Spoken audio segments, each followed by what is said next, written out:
The snow had fallen all night in suburban Minneapolis, transforming the neighborhood into something from a holiday card. Marina Rodriguez pressed her forehead against the cold window, watching her breath fog the glass as her younger brother Bruno was led blindfolded toward the garage. Her parents, Sandra and Miguel, flanked him on either side, their faces glowing with anticipation. Just a few more steps, Mio, their mother cooed, her voice warm with the kind of affection Marina couldn't remember receiving. At 22, Marina had learned to observe family moments from the periphery. She tucked a strand of dark hair behind her ear and forced a smile, telling herself this was Bruno's moment. He was 18 now, heading to college next fall. Of course he needed a car. Okay, ready. Their father's voice boomed with pride. 3:2:1. The blindfold dropped. Oh my God. Bruno's scream echoed through the morning air. A silver Honda Civic sat in the driveway, adorned with an enormous red bow that must have cost more than Marina's monthly therapy copay. The next 20 minutes were a blur of photos, laughter, and Bruno revving the engine while neighbors peered out their windows. Marina stood on the porch steps, her fuzzy slippers growing damp from the snow, clapping along with genuine happiness for her brother. She loved Bruno. This wasn't about him. When the excitement finally died down, Marina approached her parents in the kitchen. They were pouring coffee, their cheeks still flushed from the cold.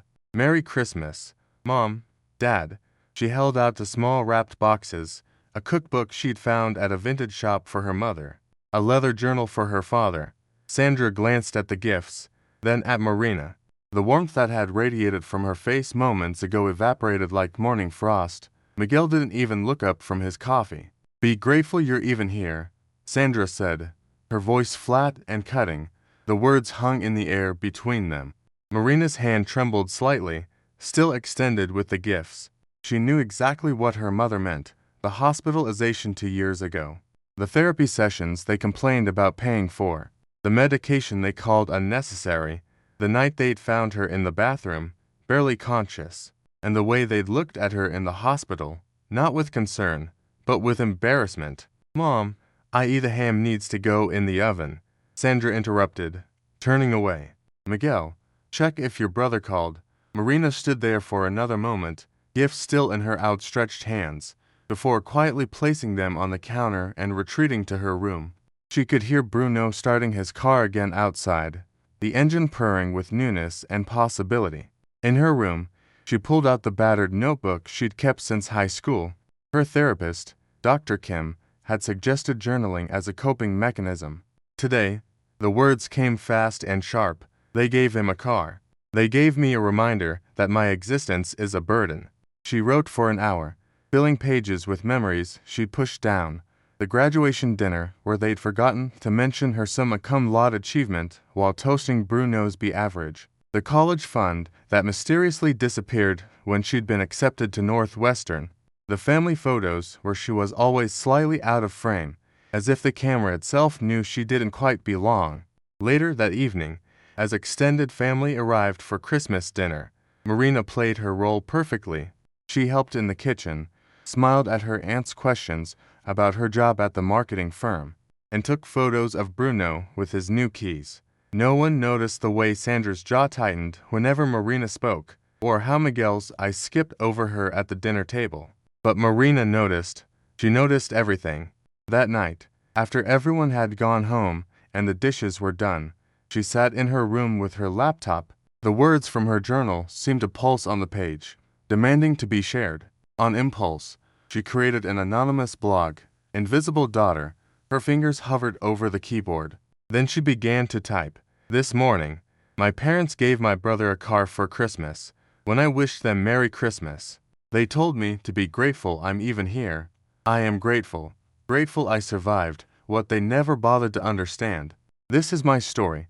She hit publish before she could change her mind, sending her truth into the vast, indifferent universe of the internet. Then she closed her laptop and tried to sleep, unaware that halfway across the country, someone else who felt invisible had just found her words and was sharing them with a friend. Chapter 2.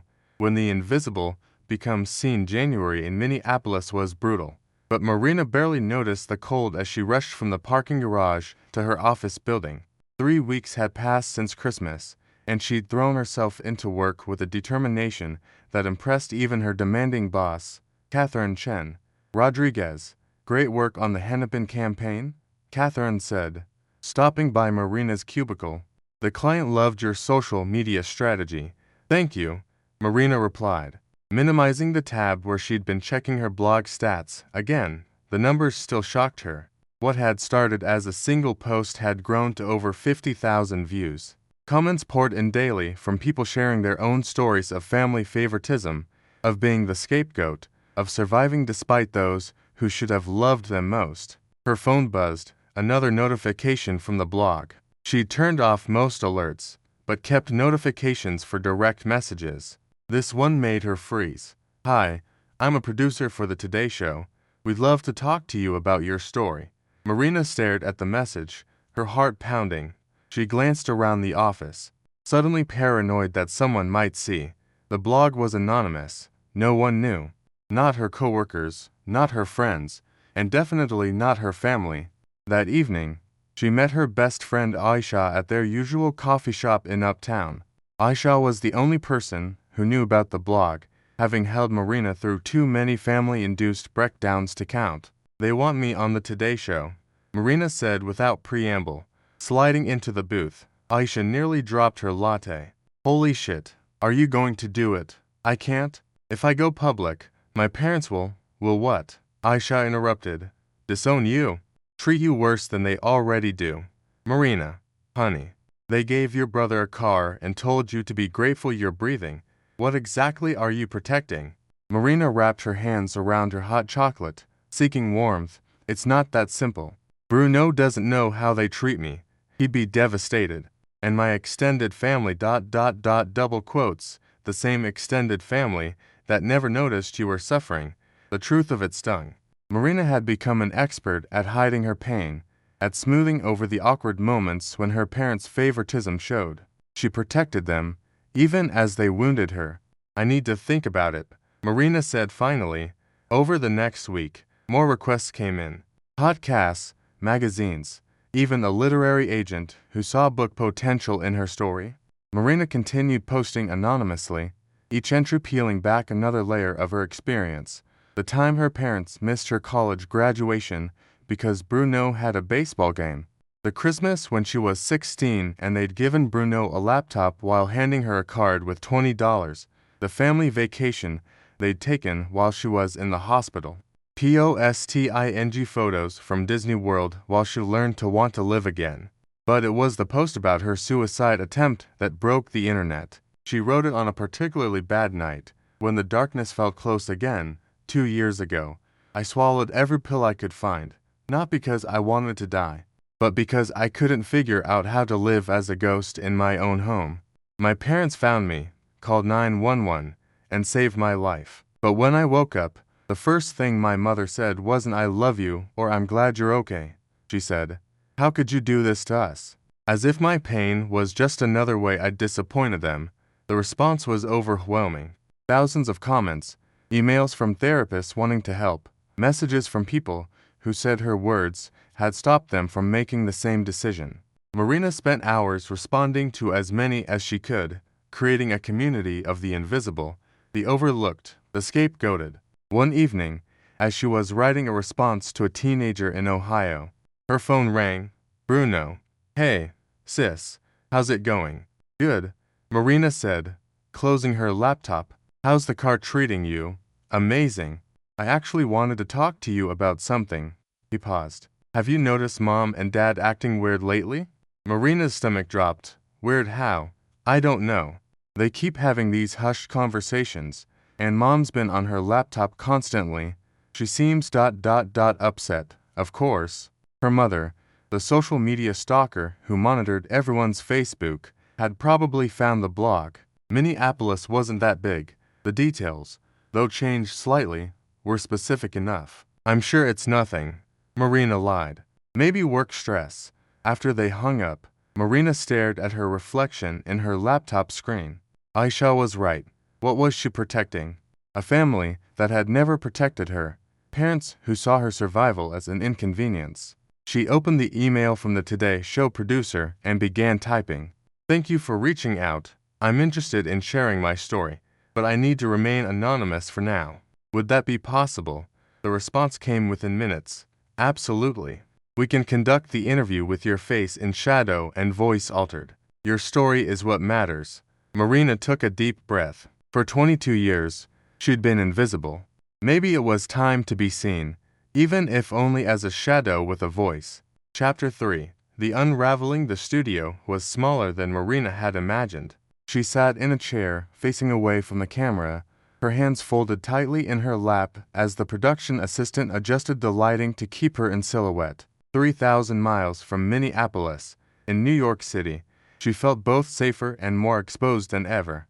"Just speak naturally," the producer, Janet, assured her through the earpiece. "Hoda will guide you through.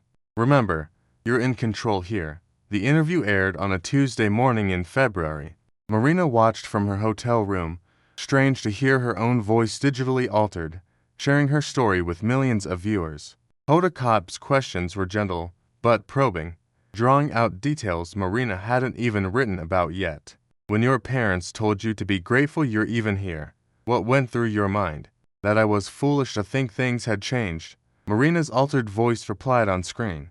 "I'd worked so hard in therapy, fought to get better, rebuilt my life. But to them, I was still, and that's the problematic daughter who'd embarrassed them." The response was immediate and overwhelming.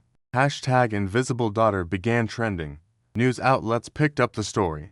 Her blog crashed twice from traffic. Marina flew home that evening, turning her phone back on to find dozens of missed calls. Most were from unknown numbers, interview requests, probably, but there were 7 from Bruno, 3 from her Aunt Rosa, and 1 from her father. The text from Bruno was simple. "Is this you?"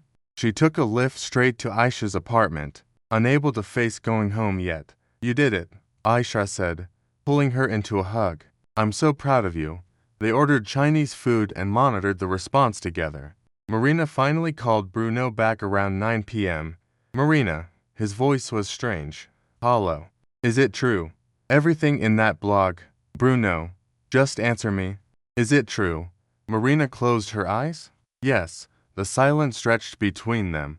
She could hear him breathing, processing, his world rearranging itself. "The Christmas with the laptop," he said finally. "I remember thinking it was weird, you only got a card. But Mom said you didn't want anything else." She lied. "And when you were in the hospital, they told me you had appendicitis." "I know." "Jesus, Marina," his voice cracked. "Why didn't you tell me?" "Because you're their golden child, Bruno. And that's not your fault. I never wanted you to feel guilty for being loved." He was crying now, she could tell. Her baby brother, who'd driven his new car to 3 different friends' houses just to show it off, was finally seeing the price of his privilege. "I'm coming over," he said. "I'm not home." "Then where are you?" She gave him Aisha's address. 20 minutes later, record time, probably speeding in that new Honda, he was at the door. When Aisha let him in, Marina barely recognized him. His face was blotchy, eyes red-rimmed, looking younger than his 18 years. "I'm sorry," he said, the words tumbling out. "I'm so fucking sorry. I didn't know. I should have known. God. Marina, I almost lost you, and they told me you had appendicitis." She held him while he cried. This golden boy who just discovered his pedestal was built on his sister's pain. The next morning, Marina finally went home. Her parents were waiting in the living room, still in their work clothes from the night before.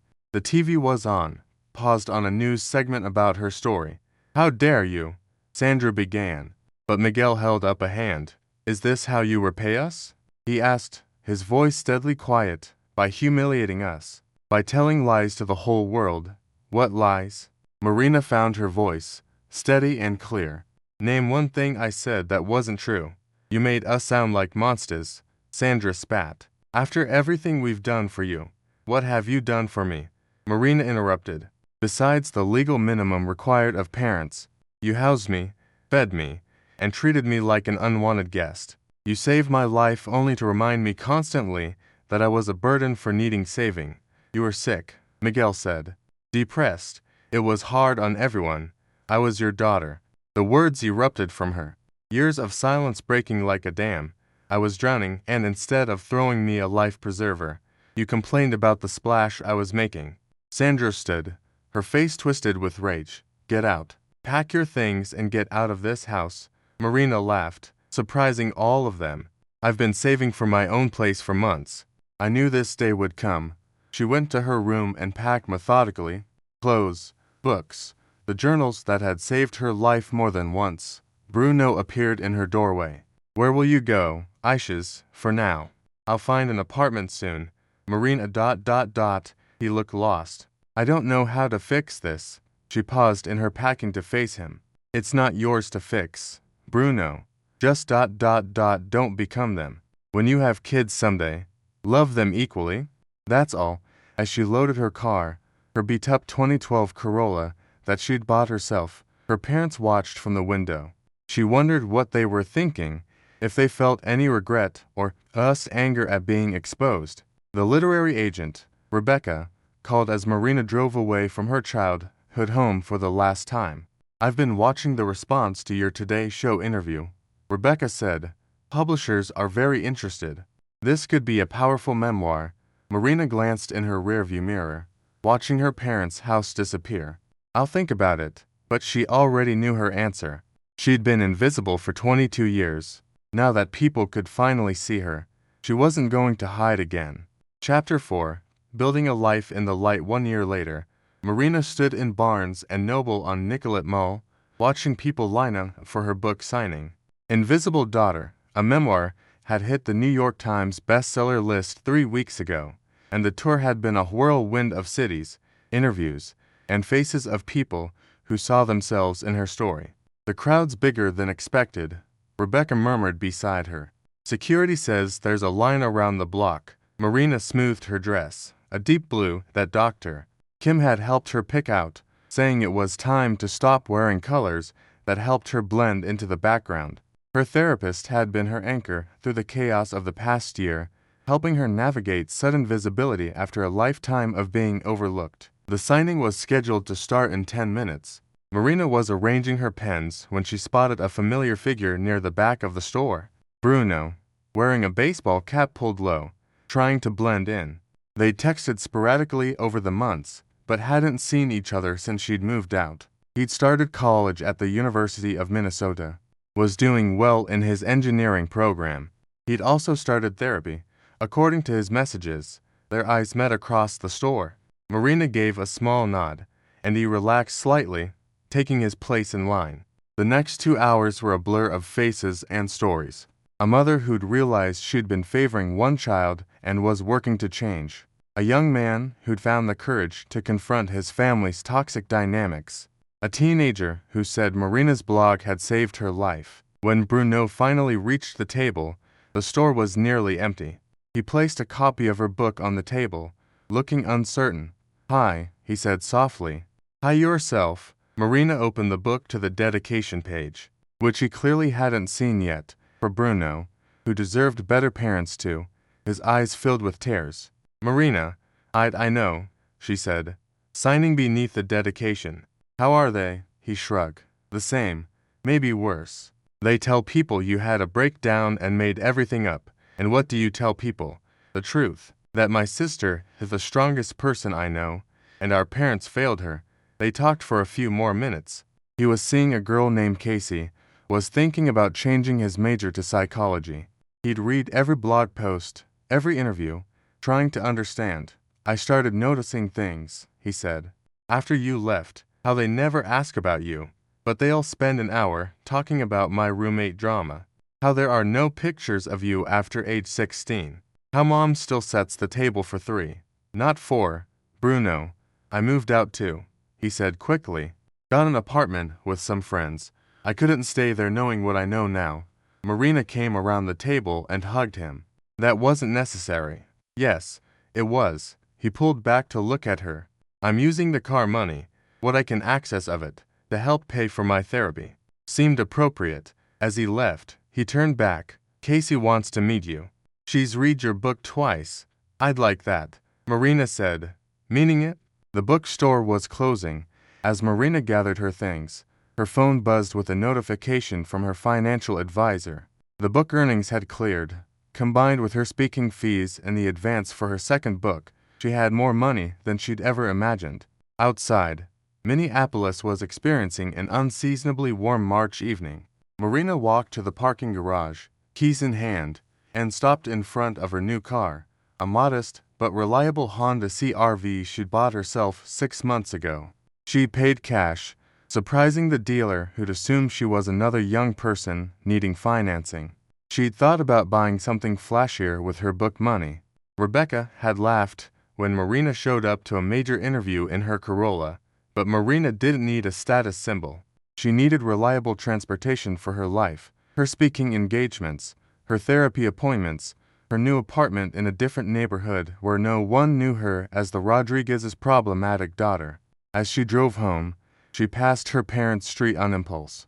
The house looked the same, pristine, perfectly landscaped, hiding its dysfunction behind suburban respectability.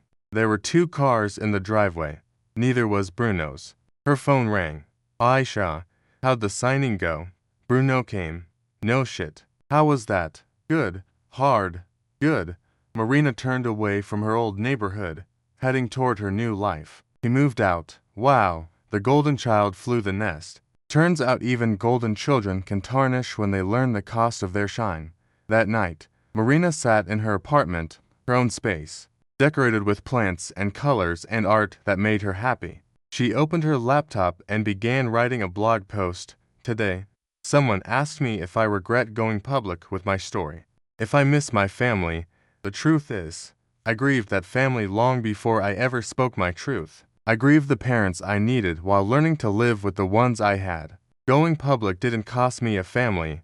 It revealed that I'd never truly had one. But here's what I've gained: a chosen family of friends who see me, a brother who chose truth over comfort, thousands of connections with people who understand, the ability to help others feel less alone, and perhaps most importantly, the knowledge that I am worthy of being seen, heard, and valued.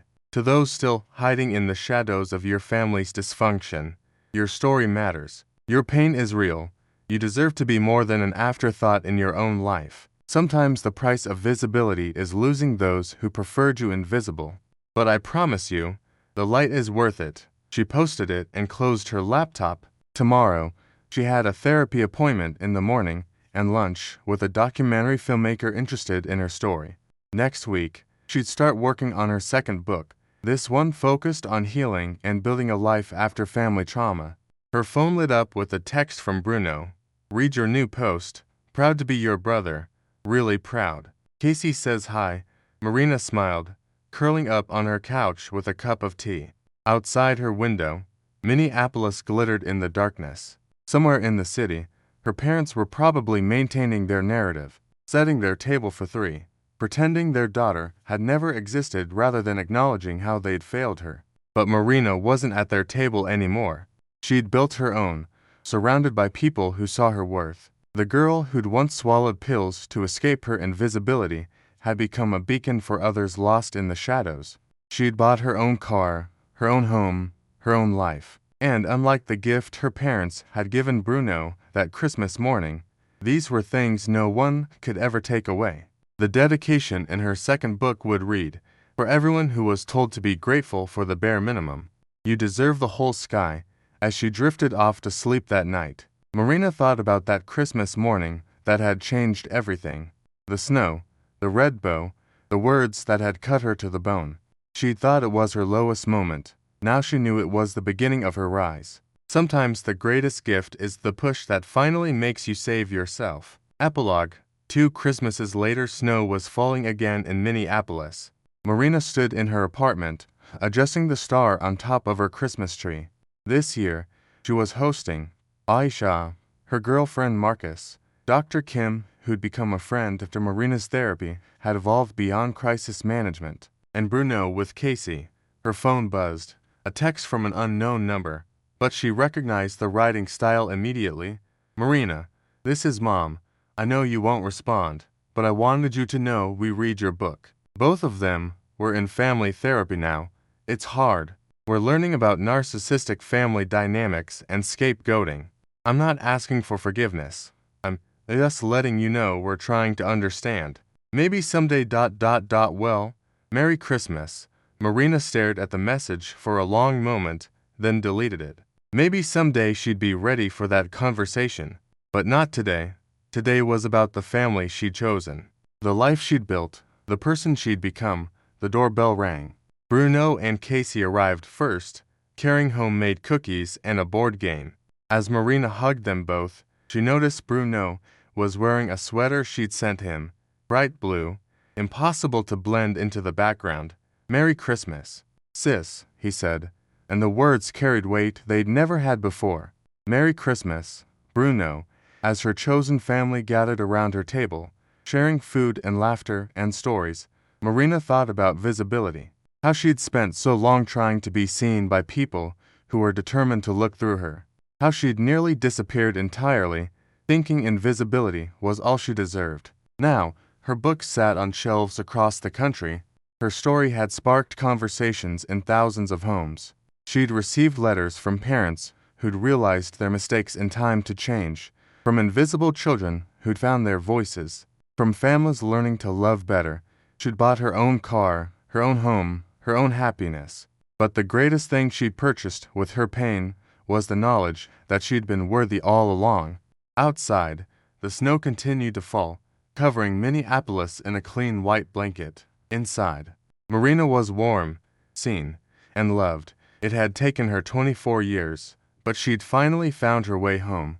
Not to a house where she was tolerated, but to a life where she was celebrated.